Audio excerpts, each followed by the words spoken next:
द्वितीयोपदेशः नारद परिव्राजकोपनिषत्। अतः एनं भगवन्तं नारदं सर्वे शौनकादयः पप्रच्छुः भो भगवन् सन्न्यासविधिं नो ब्रूहि इति। तानवलोक्य नारदः तत्स्वरूपं सर्वं पितामहमुखेनैव ज्ञातुम् उचितम् इति उक्त्वा सत्रयागपूर्त्यनन्तरं तैः सह सत्यलोकं गत्वा विधिवत् ब्रह्मनिष्ठावरं परमेष्ठिनं नत्वा स्तुत्वा यथोचितं तद आज्ञया तैः सह उपविश्य नारदः पितामहम् उवाच। गुरुस्त्वं जनकः त्वं सर्वविद्या रहस्यज्ञः सर्वज्ञः त्वम् अतो मत्तो मदिष्टं रहस्यमेकं वक्तव्यं त्वद्विना मद अभिमत रहस्यं वक्तुं कः समर्थः किमिति चेत् परिव्राज्य स्वरूपक्रमं नो ब्रूहि इति नारदेन प्रार्थितः। परमेष्ठि सर्वतः सर्वान् अवलोक्य मुहूर्तमात्रं समाधिनिष्ठो भूत्वा संसारार्ति निवृत्त्यन्वेषणम् इति निश्चित्य नारदम् अवलोक्य तम् आह पितामहः।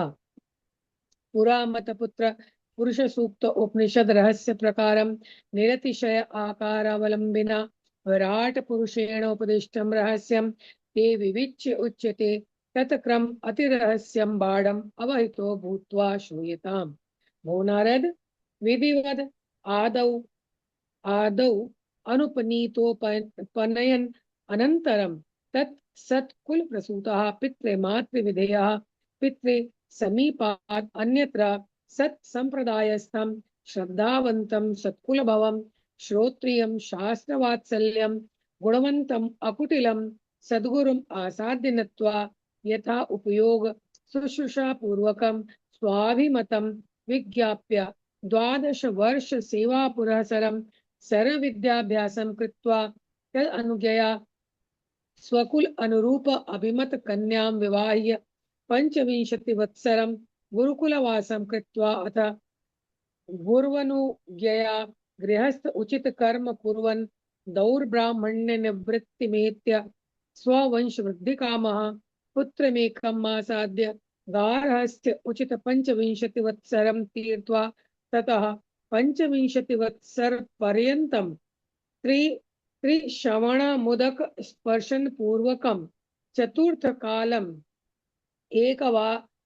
एकवारम आहारम आहरण्यमेक एव वनस्थो भूत्वा पुरग्राम प्राक्तन संचारं विहाय निखिल विरहित तदाश्रित कर्मोचित कृत्यं दृष्ट श्रवण विषय वैतृष्ण्यं नेते एत्य चत्वारिंशत् संस्कार संपन्नः सर्वतः विरक्तः चित्त शुद्धिम एत्य आशा असूया ईर्ष्या अहंकारं दग्ध्वा साधन चतुष्टय संपन्नः संन्यस्तुम अर्हति इति उपनिषद। इसके पश्चात वे शौनक आदि महर्षि जन पुनः देवर्षि नारद जी से प्रार्थना करते हुए कहने लगे, हे भगवान, आप हम सभी को संन्यास की विधि बताने की कृपा करें। नारद जी ने उन सभी पर स्नेह पूरी दृष्टिपात किया और कहने लगे, हे महर्षि, संन्यास का संपूर्ण स्वरूप लोक पितामह यानी संसार के पितामह ब्रह्मा जी के मुख से ही श्रवण करना श्रेयस्कर होगा, सही होगा। ऐसा कहकर सत्र याग के संपन्न होने पर उन सभी के सहित वे देवर्षि नारद ब्रह्मलोक में आकर पर ब्रह्म का चिंतन करते हुए नमन वंदन करते हुए ब्रह्मा जी की स्तुति करने लगे। तदनंतर ब्रह्मा जी ने सभी को यथोचित आसन पर बैठने को कहा। तत्पश्चात नारद जी भगवान ब्रह्मा जी की स्तुति करते हुए कहने लगे, ब्राह्मण, आप हम सभी के गुरु एवं पिता हैं। आप सभी कुछ जानने वाले हैं तथा संपूर्ण विद्याओं के ज्ञाता हैं। अतः आप हमारे एक अत्यंत प्रिय रहस्य को प्रकट करने का अनुग्रह करें। आपके अतिरिक्त ऐसा कोई भी नहीं है जो हम सभी के इच्छित रहस्य को भली प्रकार से स्पष्ट कर सके। यदि आप हमारे अभीष्ट विषय के रहस्य को बताने के लिए तैयार हो तो सर्वप्रथम कृपा करके आप परिव्राजक के स्वरूप एवं क्रम यानी नियम को हम सभी के समक्ष उपदेश करने की कृपा करें। देवर्षि नारद के द्वारा इस प्रकार की जिज्ञासा व्यक्त किए जाने पर ब्रह्मा जी ने एक बार देखा तथा 2 घड़ी के लिए समाधिस्थ होकर जन्म मृत्यु रूप सांसारिक कष्टों से मुक्ति प्राप्त करने का उपाय खोजने लगी। हे नारद, पुरातन समय में पुरुष सूक्त में तथा उपनिषदों में वर्णित किए गए गूढ़ रहस्य अनुकूल अति श्रेष्ठ दिव्य विग्रहधारी विराट पुरुष ने जो मेरे लिए उपदेश किया था, उसी दिव्य ज्ञान को तुम सभी के समक्ष प्रकट कर रहा हूं, ऐसा ब्रह्मा जी ने कहा। परिव्राजक का स्वरूप एवं क्रम अत्यधिक रहस्यमय है, उसको तुम एकाग्र चित्त होकर सुनो।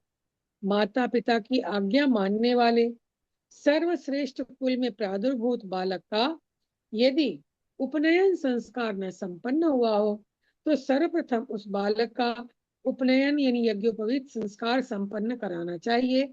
तदनंतर उस बालक को अपने माता पिता के समीप न रहकर किसी उच्च कुलीन उत्पन्न सदगुरु के आश्रम में जाकर निवास करना चाहिए।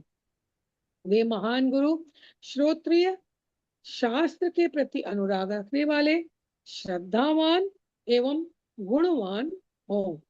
उन समर्थ गुरु की सेवा में उपस्थित होकर उनके चरणों में नमन वंदन करते हुए उन पर सर्वस्व समर्पित कर देना चाहिए। तत्पश्चात उनकी आज्ञा प्राप्त करके 12 वर्षों तक ब्रह्मचर्य का पालन करते हुए गुरु की सेवा शुश्रूषा करते हुए समस्त विद्याओं का अभ्यास करना चाहिए। अध्ययन पूर्ण होने के पश्चात कुलानुरूप किसी श्रेष्ठ कन्या से गुरु की आज्ञा प्राप्त करके विवाह करे तथा 25 वर्षों तक गृहस्थ आश्रम का पालन करना चाहिए। अपने वंश की अभिवृद्धि हेतु पुत्रोत्पत्ति कर्म पूर्ण करे। हालांकि संस्कृत में ये लिखा हुआ है स्ववंश वृद्धि कामा पुत्रम एकम आसाद, यानी एक पुत्र ही करे। पता नहीं, उतना अभी मैं उतना समझ नहीं पाई। तो पुत्रोत्पत्ति कर्म पूर्ण करे। गृहस्थ के 25 वर्ष पूर्ण करने के पश्चात वानप्रस्थ आश्रम में प्रवेश करे। इस आश्रम में सतत परिव्रज्या करते हुए 25 वर्ष तक निवास करे। परिव्रज्या यानी घूमते रहना। इस आश्रम में सतत परिव्रज्या करते हुए 25 वर्ष तक निवास करे। तीनों संध्याओं में स्नान एवं दिवस के चौथे प्रहर में एक बार भोजन ग्रहण करे। ग्राम या नगर के परिचित मार्गों का परित्याग करके अकेला ही वन में विचरण करे।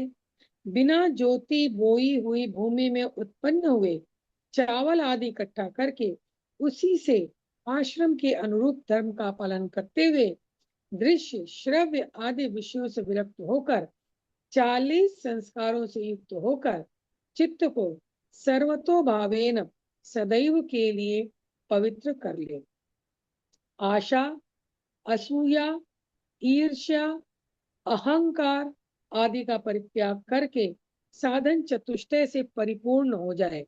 इन सभी से युक्त होकर वह संन्यास ग्रहण करने का अधिकारी बन जाता है। दीदी, क्या तृतीय उपदेश भी पढ़ना है? नहीं, अभी तो पहले ही चल रहा है ना दीदी, ये दूसरा ही चल रहा है, यहाँ तक दूसरा है। नहीं नहीं दीदी, ये आगे लिखा हुआ है तृतीय तृतीय उपदेश। आ गया, आगे तृतीय है। तृतीय अच्छा, उपदेश आ पीडीएफ में गया। कैसे दिखा रहा है ये फिर ये? हाँ पहले तो जिसके फोन से ये गंदा हो रहा है प्लीज अपना ध्यान रख। हाँ, कोई बात नहीं, अभी मैं इसको चेंज कर देती हूँ, वापस ठीक कर देती हूँ। चलिए, में आगे तृतीय है दीदी, कंटिन्यू करें, ये बुक में रिकॉर्डिंग चल रही है ना। तृतीयोपदेशः अथ एनं नारदः पितामहं पप्रच्छ भगवन् केन संन्यासाधिकारी वेत्ति एवं आदौ संन्यास अधिकारिणं निरूप्य पश्चात् संन्यास विधि उच्यते अवहितः शृणु। अथ षण्ढः पतितः अंगविकलः स्त्रैणः बधिरः अर्भकः, मूकः, पाखंडः, चक्री, लिंगी, वैखानसः, अरद्विजौ, भृत भृतकाध्यापकः, शिपिविष्टः, अग्निको, वैराग्यवन्तः अपि एते न संन्यासार्हाः। संन्यस्ता यद्यपि महावाक्य उपदेशेन अधिकारिणः पूर्व सन्यासी परमहंसाधिकारी। इसके पश्चात देवर्षि नारद ने पितामह ब्रह्मा जी से प्रश्न किया, भगवान, संन्यास किसके द्वारा लिया जाता है तथा संन्यास का अधिकारी कौन है? ब्रह्मा जी ने कहा,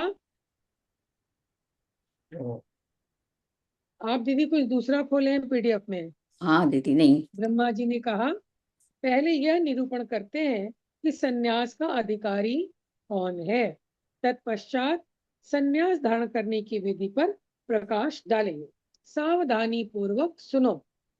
नपुंसक, पतित, अंगविहीन, अत्यधिक स्त्री आसक्त, बधिर, गूंगे, बालक, पाखंडी, चक्री यानी कुचक्र रचने वाला, लिंगी यानी वेश धारण करने वाला, विभिन्न प्रकार के वेश धारण करने वाला, वैखानस यानी वानप्रस्थी, हरद्विज यानी शिव भक्त, वेतन लेकर शिक्षण करने वाले अध्यापक, शिपिविष्ट गंजे या कोढ़ी, अग्निहोत्र न करने वाले, ये सभी विरक्त होने पर भी संन्यास ग्रहण करने के अधिकारी नहीं है। यदि वे किसी प्रकार संन्यास ग्रहण कर भी लें तो भी महावाक्यों का उपदेश ग्रहण करने के अधिकारी नहीं है। जो पूर्व से यानी ब्रह्मचर्य एवं गृहस्थ आश्रम के समय से ही संन्यास आश्रम के अनुसार आचरण करने वाले हैं, वे ही संन्यास धारण करने के अधिकारी हैं। परेणैव आत्मनः चापि परस्यैव आत्मना तथा अभयम सम अवाप्नोति स परिव्राडिते स्मृतिः। जो दूसरों से न भयभीत होता है और न ही स्वयं दूसरों को भयभीत करता है, वही वस्तुतः परिव्राजक है, ऐसा स्मृतियों का कथन है। षण्ढोऽथ विकलोऽपि अंधा बालकः चापि पातकी पतितः च परद्वारी वैखानसः द्विजौ चक्रीलिंगी च पाखंडी शिपिविष्टोऽपि अग्निकः द्वित्रिवारेण सन्न्यस्तः मृतकाध्यापकोऽपि च एते नार्हन्ति सन्न्यासम् आतुरेण विना क्रमम्। कह रहे हैं, नपुंसक, विकलांग, अंधे, बालक, पातकी, पतित, पर स्त्रीरत, वैखानस, हरद्विज, कुचक्र रचने वाले, लिंगी, पाखंडी, शिपिविष्ट, अयाज्ञिक, वेतनभोगी शिक्षक तथा 2-3 बार संन्यास ले चुकने वाले, ये सभी आतुर संन्यास लेने योग्य हो सकते हैं, क्रमशः संन्यास लेने योग्य नहीं। अब व्याख्या में दीदी बताएंगी कि आतुर संन्यास क्या है। आतुर कालः कथम आर्य सम्मतः। अच्छा, आगे वो बता रहे हैं, आतुर कालः कथम आर्य सम्मतः प्राणस्य उत्क्रमण आसन्न कालः तु आतुर संज्ञकः न इतरः तु आतुरः कालो मुक्ति मार्ग प्रवर्तकः। आतुरे अपि च संन्यासे तत्तन मंत्र पुरःसरम् मंत्रावृत्तिं च कृत्वा एव संन्यासेत् विधिवत् बुधः। आतुरे अपि क्रमे वापि प्रैष भेदो न कुत्रचित् न मंत्रं कर्म रहितं कर्म मंत्रम् अपेक्षते। अकर्म मंत्र रहितं न अतो मंत्रं परित्यजेत्। मंत्रं विना कर्म कुर्यात् भस्म अन्याहुतिवत् भवेत्। विद्युक्त कर्म संक्षेपात् संन्यासः तु आतुरः स्मृतः तस्मात् आतुर संन्यासे मंत्रावृत्ते विधिर्मुने। नारद जी प्रश्न करते हैं, आतुर संन्यास का कौन सा समय विद्वत जनों द्वारा माना गया है? तो ब्रह्मा जी का उत्तर है, प्राणों के निकलने का समय जब अत्यंत निकट हो तभी आतुर संन्यास लेने का उचित समय माना गया है। यानी कि जीवन भर नहीं लिए तो कम से कम सांस निकलने के समय ही संन्यास विधिवत ग्रहण करें। शायद आगे देखते हैं। इसके अतिरिक्त अन्य कोई समय उचित नहीं है। आतुर संन्यास यदि ठीक समय पर संपन्न हो जाए तो वह मुक्ति प्रदायक होगा। आतुर संन्यास ग्रहण में भी विद्वान पुरुष शास्त्र विहित मंत्रों का विधिवत उच्चारण करके ही संन्यास ग्रहण करे। यानी अंतिम स्थिति ऐसी ना हो जाए कि बोलने की भी शक्ति खत्म हो गई, उसके पहले ही विधिवत संन्यास ग्रहण कर लें। आतुर संन्यास और क्रम संन्यास के विधान में प्रायः कोई भेद नहीं है। प्रत्येक मंत्र कर्म से ही संबंधित होता है और कर्म मंत्र के द्वारा प्रेरित होता है। मंत्र के बिना किया गया कोई भी कर्म वस्तुतः कर्म नहीं है। यहाँ मंत्र का आशय कुछ दूसरा है जो मैं समझ रही हूँ, आगे दीदी बताएंगी। अस्तु, मंत्र का कभी परित्याग नहीं करना चाहिए। मंत्र रहित किया गया कोई भी कर्म भस्म में छोड़ी हुई आहुति के समान व्यर्थ होता है।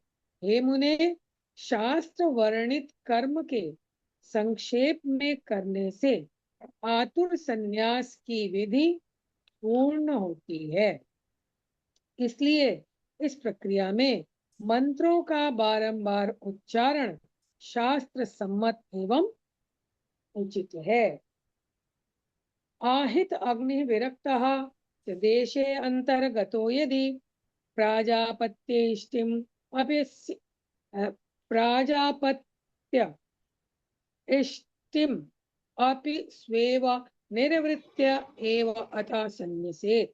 मनसा वात विद्युक्ता मंत्रावृत्त्याथवा जले श्रुति अनुष्ठान मार्गेण कर्मानुष्ठानमेव वा समाप्य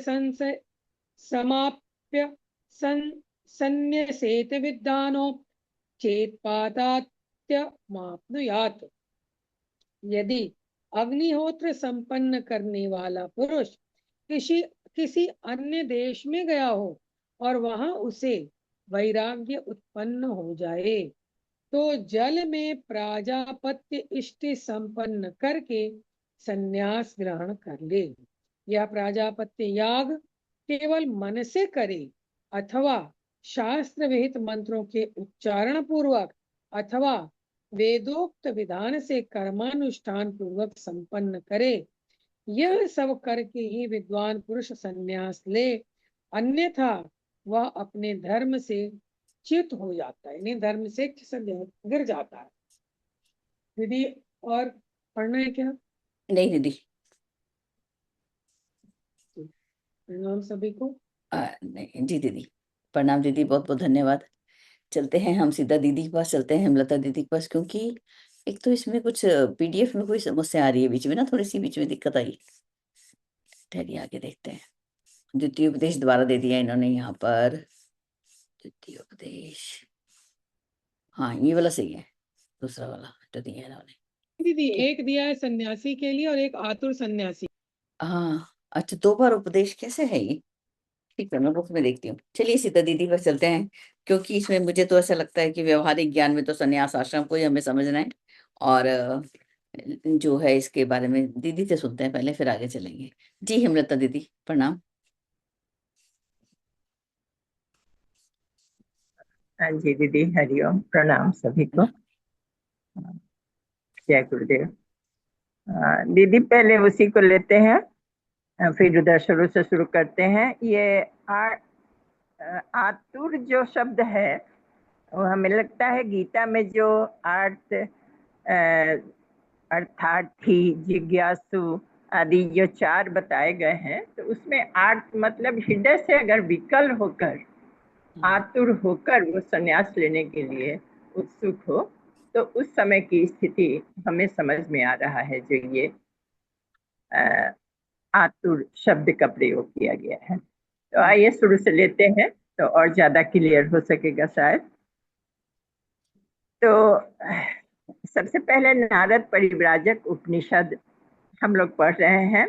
पहला प्रथम उपदेश, इसमें 9 उपदेश कहे गए हैं, 9 प्रखंड उसको कहा जा सकता है, और उस 9 प्रखंड को 9 उपदेश भी कहा गया है। तो पहला उपदेश हम लोग पिछले दिन पढ़े थे, आज दूसरा उपदेश शुरू हुआ है। तो थोड़ा हम लोग समझते हैं जो पहले उपदेश में हम लोग को क्या पढ़ाया गया और दूसरे उपदेश में क्या पढ़े हैं, फिर तीसरा उपदेश का जितना पढ़े हम लोग उसमें क्या समझ पाए। तो प्रथम उपदेश में जो पढ़ाया गया था वो सौनक और सौनक ऋषि, अनेक ऋषियों ने, सौनक आदि ऋषि मिलकर देवर्षि नारद से प्रश्न करते हैं, संसार बंधन से मुक्ति का उपाय पूछते हैं, और उसी के उत्तर में नारद जी विस्तार से वर्णाश्रम धर्म का विवेचन किया है। वर्णाश्रम जो है हमारा ब्रह्मचर्य, गृहस्थ,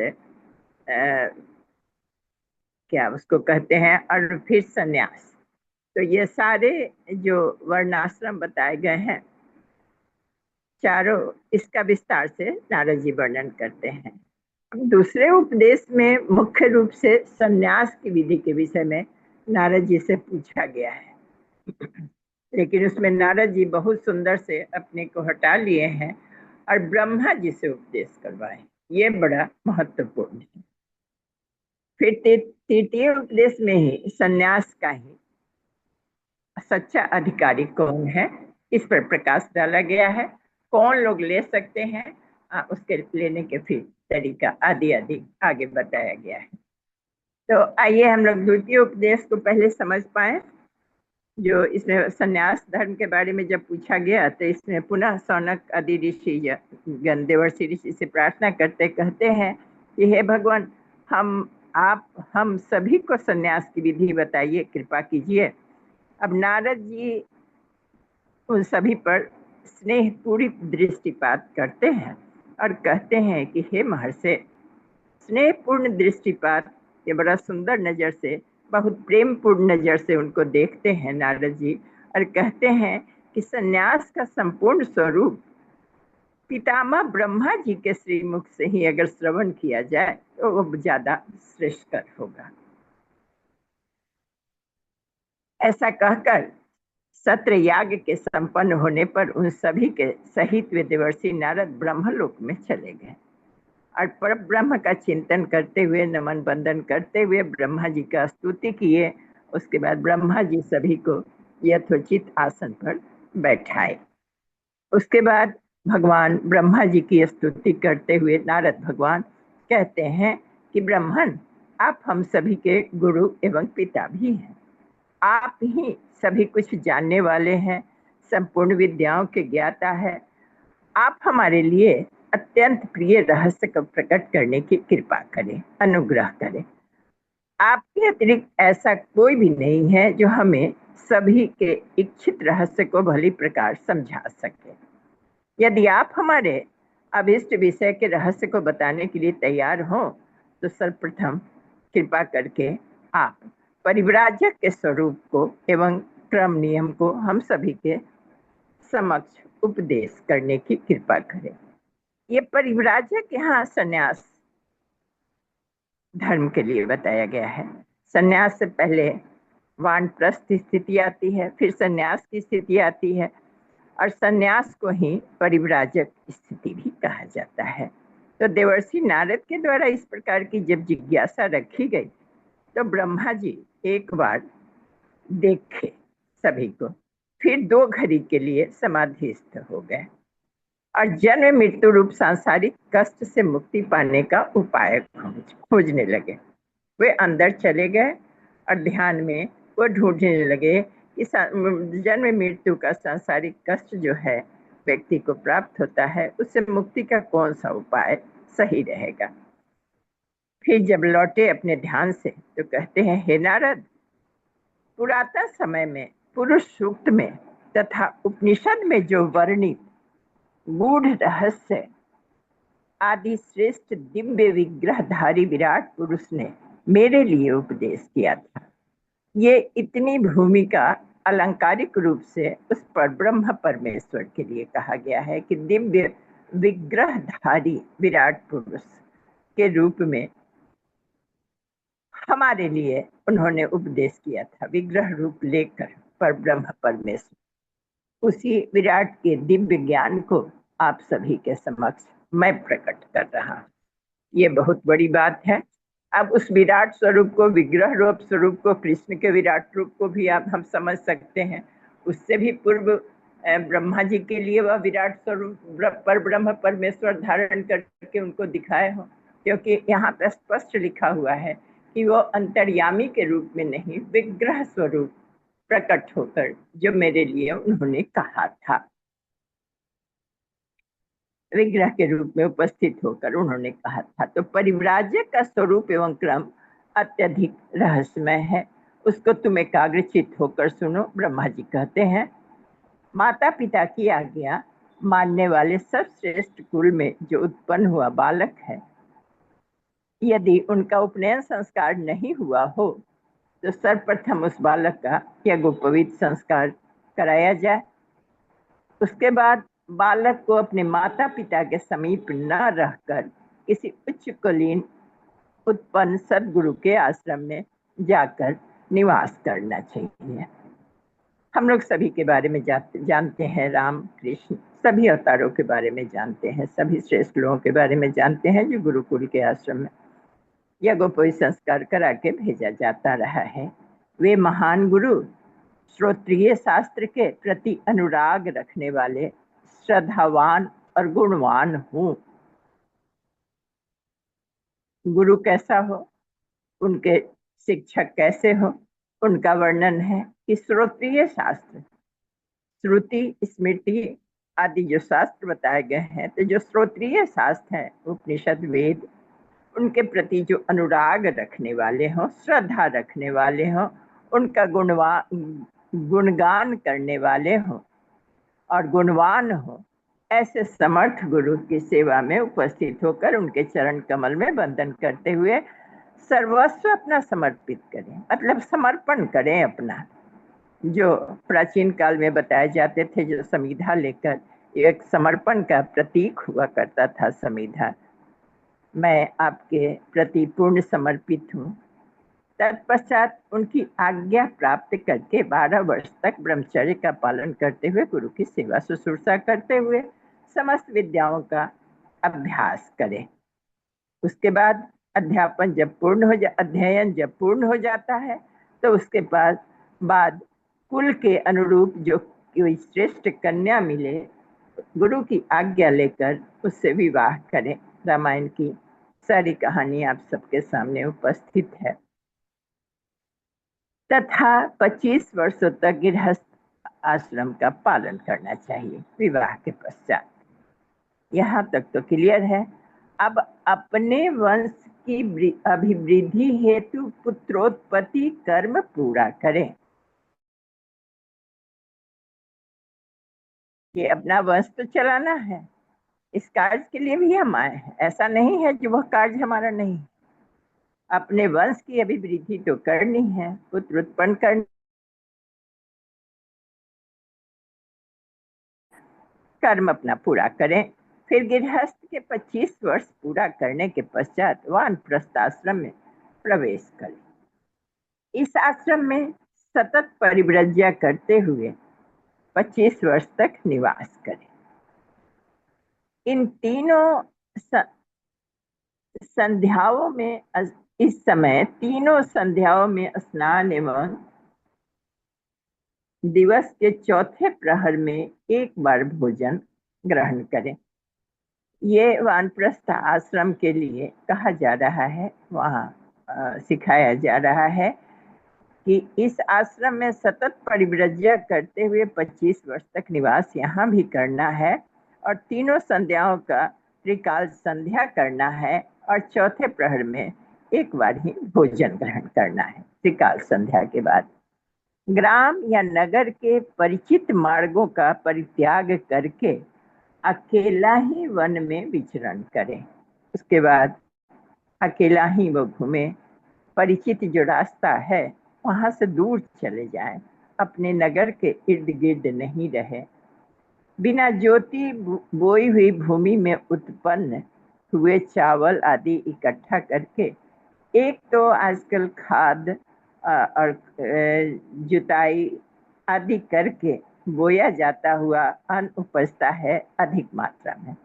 ये वैसा करने को ब्रह्मा जी नहीं बता रहे हैं, ये बता रहे हैं कि बिना जोता हुआ मतलब अपने आप से उपजा हुआ जो भूमि में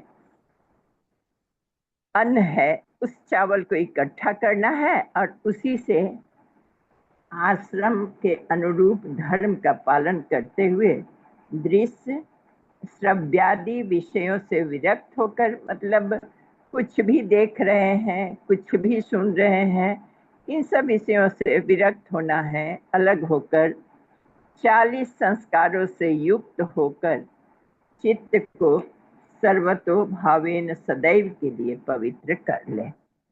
अब 40 संस्कार उस जमाने में बताए जाते थे, उसको संकलित करके गुरुजी ने 16 संस्कार में परिवर्तित किया है और 16 से भी अब उसको और संकलित करके 12 ही संस्कार आज के युग में हम लोगों के लिए दिया है। उन 16 संस्कार में से दो को एक साथ और मिला दिया गया है। तो ये उन समय 40 संस्कार हुआ करते थे, इसलिए ऐसा कहा गया है कि 40 संस्कार करने के बाद चित्त को सर्वतो भावेन सदैव के लिए पवित्र कर लें, शुद्ध कर लें। आशा, असूया, ईर्ष्या, अहंकार आदि का परित्याग करके कोई वासना विषय नहीं रहे, किसी के से आशा नहीं रहे, ईर्ष्या ना हो, अहंकार ना हो, अपेक्षा ना हो, असूया हो, छूत का भाव नहीं रहे, इन सब का परित्याग करके साधन चतुष्टय से परिपूर्ण हो जाए और इन सभी से युक्त होकर वह संन्यास करने का अधिकारी बन जाए। अब एक और शब्द आया है, साधन चतुष्टय। साधन चतुष्टय, एक तो अंतःकरण चतुष्टय आता है, एक बाहरी चतुष्टय आता है। तो चौथे क्लास में प्रवेश करना है। साधन सामग्री चतुष्टय से परिपूर्ण हो जाए, इन विषयों विकारों से अपने को अलग करना ही हमें लगता है साधन चतुष्टय से परिपूर्ण हो जाए और इन सभी से युक्त होकर संन्यास ग्रहण करने का वह अधिकारी बन जाता है। तो इस क्लास में, इस उपदेश में, द्वितीय उपदेश में यही बताया गया जो कौन उसका अधिकारी बन सकता है। पहले धर्म का विभाजन बताया गया, अब चूंकि ब्रह्मा जी के मुंह से ये सुना जा रहा है तो ये विशिष्ट बातें आ रही हैं। यहाँ तक तो सभी समझ पा रहे हैं। अब इसके बाद देवर्षि नारद जी तृतीय उपदेश में पुनः ब्रह्मा जी से प्रश्न करते हैं कि भगवान, संन्यास किसके द्वारा लिया जाता है और संन्यास का अधिकारी कौन है? तो ब्रह्मा जी कहते हैं कि पहले यह निरूपण करते हैं कि संन्यास का अधिकारी कौन है, तत्पश्चात संन्यास धारण करने की विधि पर प्रकाश डालें। सावधानी पूर्वक सुनिए। कहते हैं कि नपुंसक, पतित, अंगविहीन, विकलांग, अत्यधिक स्त्री के प्रति जो आसक्त रहता हो, बहरा हो, गूंगा हो, बालक है, पाखंडी है, कुचक्र रचने वाला है, वेश धारण करने, भांति भांति का वेश धारण करने वाला है, वानप्रस्थी, हरिद्विज, शिव भक्त, वेतन लेकर शिक्षा देने वाला अध्यापक, टीचर, गंजा हो, कोढ़ी हो, अग्निहोत्र नहीं करने वाला हो, ये सभी विरक्त होने पर भी संन्यास ग्रहण करने के अधिकारी नहीं है। अगर वह कहते हैं कि मैं विरक्त हूँ, मुझको इन सब में आसक्ति नहीं है, लेकिन कहना और करना, कथनी और करनी में जिनका अंतर पाया जाता है वे इसके अधिकारी नहीं है। कहने के बावजूद भी अगर जो विरक्त सो करते हैं और फिर भी इसमें डूबे रहते हैं इन सब बातों में, तो वो अधिकारी नहीं कहे गए हैं संन्यास के लिए। यदि वे किसी प्रकार संन्यास ग्रहण कर भी लें तो भी वह महावाक्यों का उपदेश ग्रहण करने के अधिकारी नहीं हैं। अब वो महावाक्य सोहम शिवोहम पीछे हम लोगों ने पढ़ा है कई उपनिषदों में, वही महावाक्य कहा गया है, उसी को मंत्र कहा गया है। तो वो उस महावाक्य को धारण करने के योग्य नहीं। जो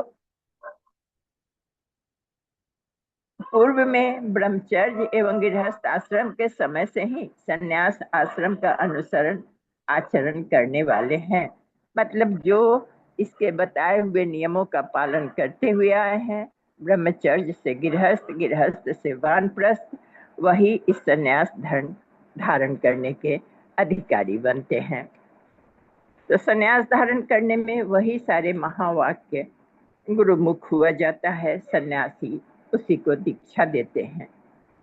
जो दूसरों से न तो भयभीत होता है और न दूसरों को भयभीत करता है, न स्वयं आतंक में जीता है और न दूसरे को आतंकित करता है, वही वस्तुतः परिव्राजक है, ऐसा स्मृतियों का कथन है। स्मृति में ऐसा कहा गया है, श्रुति स्मृति ये जो शास्त्र हैं, तो स्मृति शास्त्र में यह कहा गया है कि खुद भी जो नहीं भयभीत रहता है और दूसरे को भी अपने अधीन नहीं रखता है, भय में उसको नहीं रखता है, वही यह संन्यास ग्रहण करने का के लिए योग्य है। नपुंसक, विकलांग, अंधे बालक, पातकी, पतित, पर स्त्रीरत, पैखानस, हरिध्वज, शिवभक्त, कुचक्र रचने वाला, वेशधारी, लिंगी, पाखंडी, सीपीवेश, आयाज्ञिक, वेतन भोगी शिक्षक तथा 2-3 बार जो संन्यास ले चुकने के वाले भी सभी आतुर संन्यास लेने योग्य हो सकते हैं। अब यहाँ कहा जाता है कि वैसा जिज्ञासु, वैसा भक्त जो आर्त हो, आतुर हो। अब उसको इतनी ज्यादा आतुरता बढ़ गई है कि वो सारा कर्म करने के बावजूद भी अब वह आतुर हो गया है। अब अंतः से वह बेचैनी की स्थिति उसको आ गई है कि वह संन्यास ग्रहण करना चाहता है। तो वैसा योग्य कहा गया है। जो ये सब रहने के बावजूद भी यदि आतुर सन्यासी है तो वह संन्यास लेने के योग्य है। वह ऐसा नहीं है कि अब उसके लिए क्रमशः संन्यास लेने की बारी का इंतजार किया जाए। वह निश्चित रूप से संन्यास धारण करने के योग्य है, उसे संन्यास दीक्षा दिया जा सकता है। वैसे आतुर सन्यासी को, परिव्राजक या गृह इसको जो व्यक्ति शिष्य। नारद जी का प्रश्न, आतुर संन्यास का कौन सा समय विद्वजन द्वारा माना गया है? अब फिर नारद प्रश्न करते हैं, जब वो बता दिया गया कि ये भी आतुरता की स्थिति में उनको संन्यास दिया जा सकता है, तो आतुरता की स्थिति का कौन सा समय विद्वान लोग कहते हैं, ऐसा नारद जी पूछते हैं।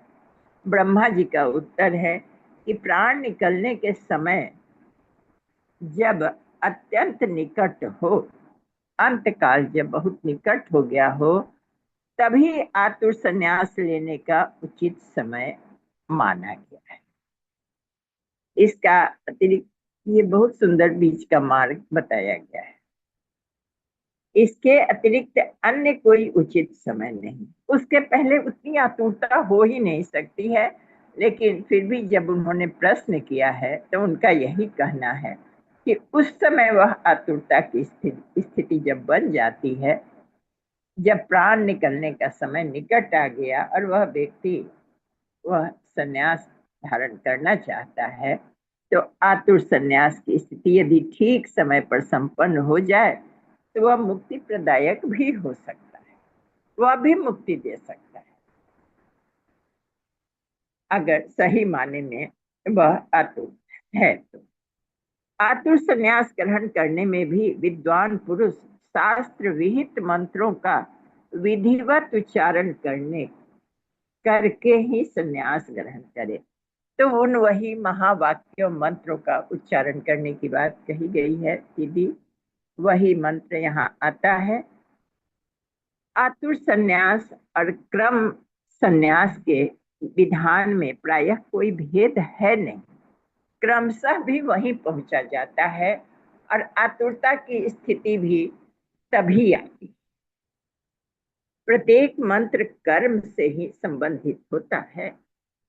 अब मंत्र तो जो मनन करने योग्य जो हो वही मंत्र बनता है, और महावाक्य जब मंत्र बन गया तो निश्चित रूप से कर्म भी हमारा उसी अनुसार होने लगेगा। जो भी मंत्र हम लोग जपते हैं, चाहे वो महावाक्य के मंत्र हो अथवा गुरुमुख हुआ, गुरु जी से, सदगुरु से दिया हुआ मिला हुआ मंत्र हो, हम उसी से संचालित होते हैं। अगर सही माने में हम मंत्र का जप कर रहे हैं तो, सही से कर रहे हैं तो, अगर गुरु के अनुशासन का पालन करते हुए मंत्र का जप होता है तो मंत्र ही हमारा कर्म बनाता है, क्योंकि जो हम सोचते हैं वही करते हैं और फिर वही हो जाते हैं।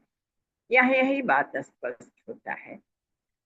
तो आतुर संन्यास और कर्म संन्यास के विधान में प्रायः कोई भेद नहीं है। जो मंत्र है वही कर्म बनाता है। प्रत्येक मंत्र कर्म से ही संबंधित होता है और प्रत्येक कर्म मंत्र द्वारा ही प्रेरित होता है। यह भी स्पष्ट है। मंत्र से कर्म बनता है और मंत्र जो होता है वह कर्म से ही संबंधित होता है। जैसा कर्म करवाना है गुरु को, वैसा ही मंत्र हमें प्रोवाइड कराता है, हमें दिलवाता है, ताकि हमें वैसा बनाना है उसको।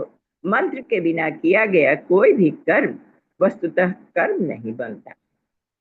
वह मन का, बिना मंत्र का, बिना उत्कृष्ट चिंतन का कोई कर्म अगर होता है तो वह श्रेष्ठ कर्म नहीं हो।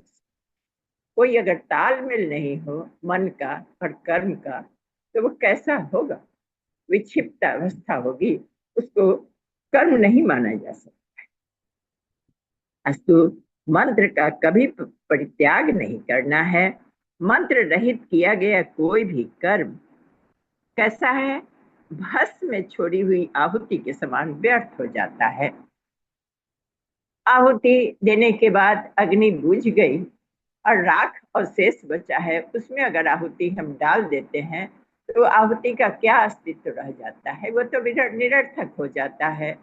ना ही वह अग्नि को समर्पित हुआ, वो तो राख में मिल गया, और न ही शुद्ध आहुति ही रहा, तो फिर वो निरर्थक हो जाता है। तो बिना मंत्र का, बिना मनन का अगर कर्म बनता है तो वह निरर्थक व्यर्थ हो जाता है। तो हे मुने, शास्त्र वर्णित कर्म के संक्षेप में करने से आतुर संन्यास की विधि पूर्ण होती है। शास्त्र में जो कर्म वर्णित है, कहा गया है, तो आतुर संन्यास की उसी विधि से संन्यास पूरी होती है।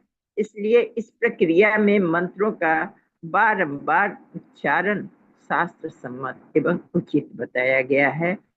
तो हम यही समझे हैं दीदी, प्रणाम, धन्यवाद, कि मंत्र का यही प्रयोग, आतुर संन्यास की स्थिति वही बनती है जब वह उसको मानने योग्य अपने को समझने लगता है और मानने लगता है, और मंत्र लेकर, महावाक्य का दीक्षा लेकर उस पर मनन करता है और अपने कर्म को बना लेता है।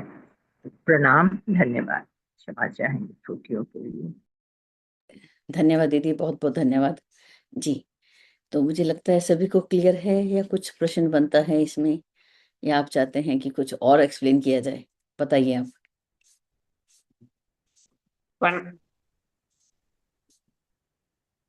चलिए। प्रणाम दीदी। जी प्रणाम दे दीदी। आतुर संन्यास एक शब्द आता है, आकुल हो नर करे कुकर्म। आकुल हो नर करे कुकर्म।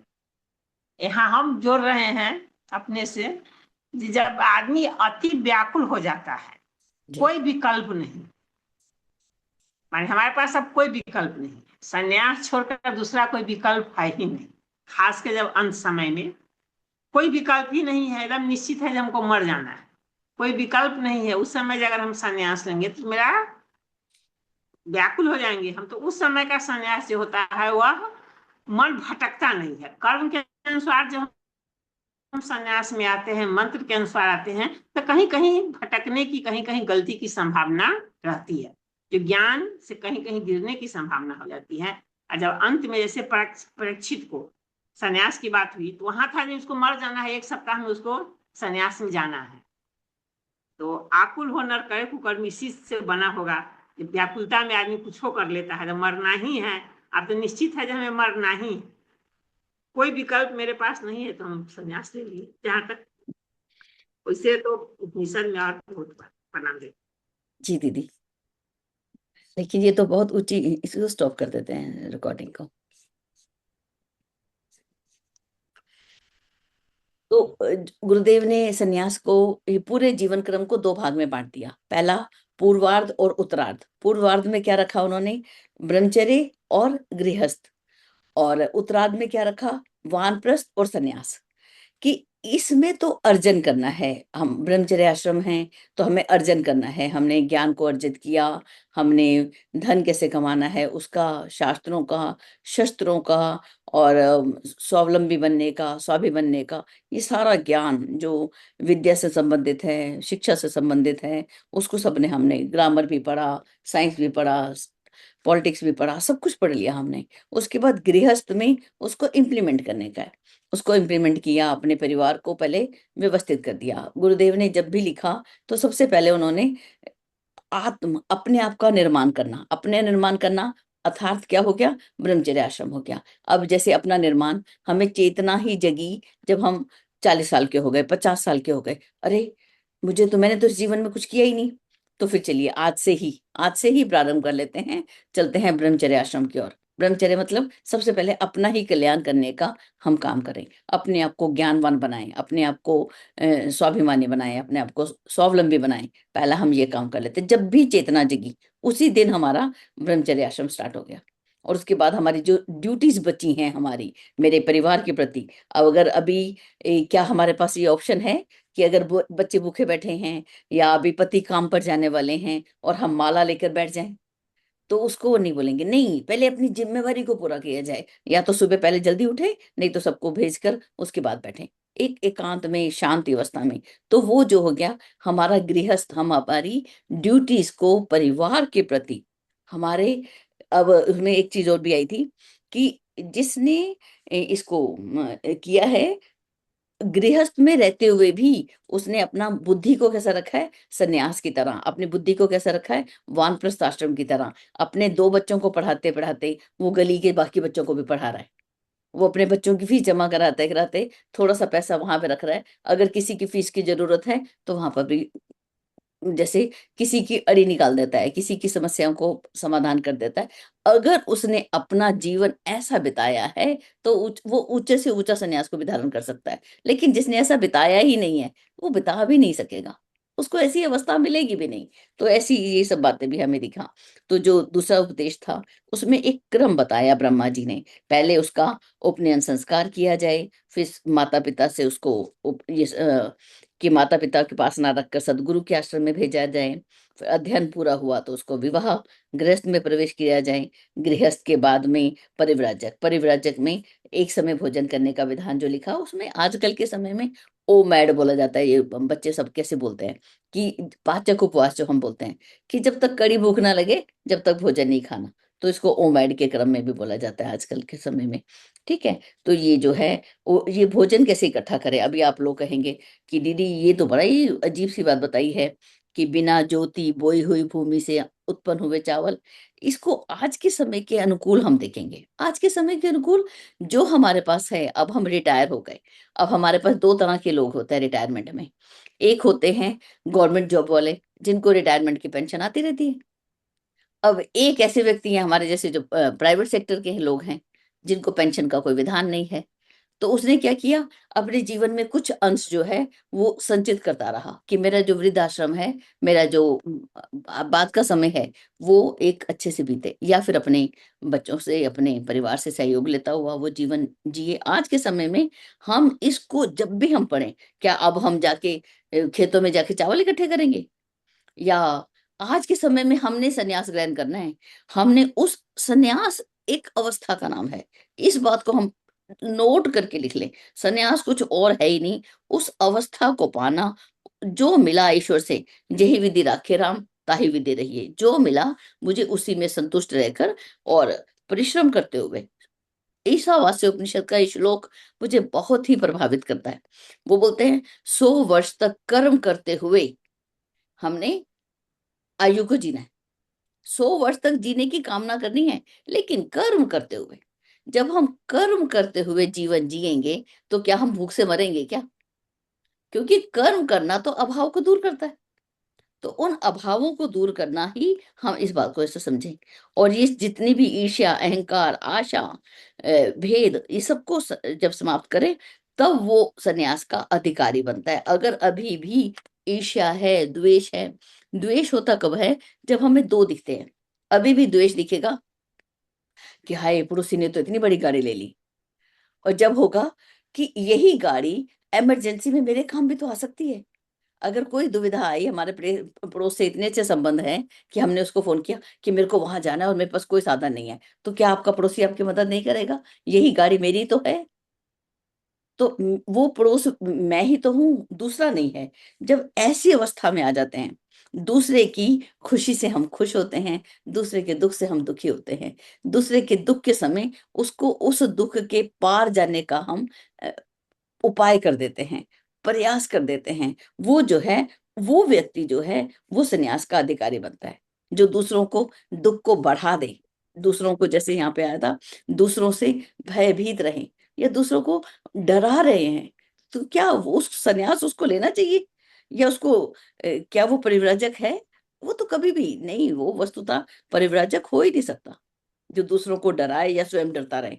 जो खुद डरेगा, तो इसका मतलब, जब उपनिषद में आया था, बृहदारण्य उपनिषद में, कि जहां दो होते हैं वहीं तो भय है। अब जैसे यहाँ पे कोई है ही नहीं, तो मुझे किससे भय है?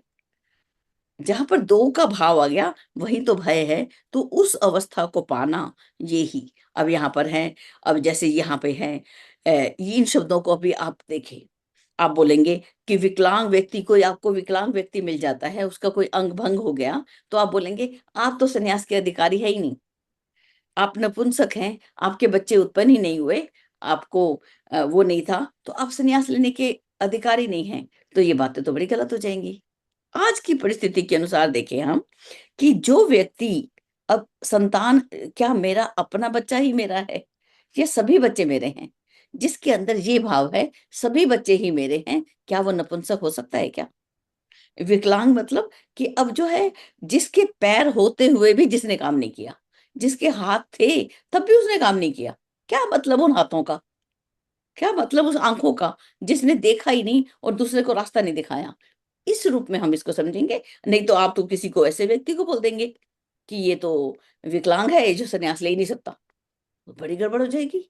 पैर टूट गया, रास्ते में दुर्घटना हो गई, कोई बात नहीं, हो गई तो उसका पैर का सदुपयोग तो कर रहा है। अंधा आंखें होते हुए भी विवेक नहीं है। बालक किसको बोलते हैं? कि बालक जो मनन नहीं कर सकता, ठीक है, जिसने मनन किया उसको बालक नहीं बोल सकते हम।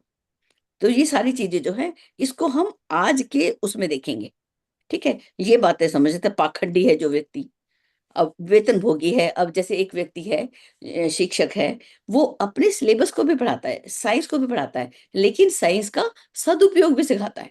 और विज्ञान तो पढ़ाया, बम कैसे बनता है, एटम बम कैसे बनता है, लेकिन उसका सदुपयोग नहीं बताया। ये इतनी पावर है अणु की, उसका हम अगर सदुपयोग कर दे तो आज तो व्यक्ति कहाँ से कहाँ पहुंच जाए। लेकिन अगर यदि उसका दुरुपयोग कर दे, तो वो व्यक्ति जिसने ज्ञान के साथ सद्ज्ञान नहीं दिया, उसको हम बोलेंगे वेतन। वेतन तो लिया, अपन पेट तो भरेगा ही ना वो, लेकिन क्या कितना चाहिए, इस बात को भी हमें देखना पड़ेगा, ठीक है। और बार बार संन्यास लेने का, आज हमने जैसे 2-3 बार संन्यास लेने को हम देखें, तो उसको हम कैसे समय हो गया। ओके, 2-3 बार हम जैसे संन्यास ले लिया, हाँ जी मैं संन्यास ले रहा हूँ, घर छोड़ के जा रहा हूँ छोड़ गए। बहुत सारे लोग धमकी देते हैं, मैं जा रहा हूँ, मैं छोड़ रहा हूँ, मैं वन में चला जाऊंगा, मैं जंगल में चला जाऊंगा, चला जाता है। वहां पे जब कड़वे करेले खाने पड़ते हैं, वापस आ जाता घर में। वहां पे जब नहाने को नहीं मिलता, खाने को नहीं मिलता, बाल ऐसे बढ़ जाते हैं, तो वो कहता घर चलो घर चलो, वापस घर आ जाता है। और फिर चला, फिर वापस धमकी देता है परिवार को, मैं चला जाऊंगा और निकल भाई यहाँ से। ठीक है, तो वो जो वापस चला गया ऐसे बार बार करता है, क्या वो अधिकारी हो सकता है? कभी भी नहीं हो सकता। मुझे तो मेरे परिवार में कभी लोग बोलते थे मैं घर छोड़ के चला जाऊंगा, मैं क्या चल तेरे को मैं छोड़ के आती हूँ, चल मैं तेरी हेल्प कर देती हूँ, छोड़ के वापस आ जाऊंगी तेरे को, मैं जंगल में छोड़ना है अभी छोड़ के आती हूँ तेरे को मैं। तो इस तरीके से बार बार नाटक करने की जरूरत नहीं है। ये तो केवल एक काम कर सकते हैं, आतुर सन्यासी हो सकते हैं, मरने के समय बोल सकते हैं भगवान मैंने सन्यास ग्रहण किया, बस। इससे ज्यादा कुछ नहीं कर सकते, इससे ज्यादा कुछ नहीं कर सकते। लास्ट में बोल देंगे कि भगवान चलो बाद में चेतना तो आई, इनको सन्यास लेने वाले बोल सकते हैं। ठीक है दीदी। और मंत्र शब्द जो आया था, मंत्र मैंने मंत्रना, कोई भी कर्म जो है बिना मंत्रणा के नहीं होता। वो मंत्रणा चाहे हम अपने आचार्य से करें, अपनी बहनों से करें, या अपने आप से करें, बिना मंत्रणा के, बिना विचारों के अगर हम कोई कर्म करेंगे तो वो भी कोई काम नहीं बनेगा, वो भी क्या हो जाएगा, बेकार ही हो जाएगा। तो इसलिए आप ये जो है इस तरीके से हमें समझा होगा, अगर हम मंत्र रहित हम कोई काम करते हैं, वो तो जैसे है बुझी हुई अग्नि में हमने आहुति दे दी। जैसे कि समय चूक गया, समय निकल गया, अब आके खेत में तू बीज डाल रहा है।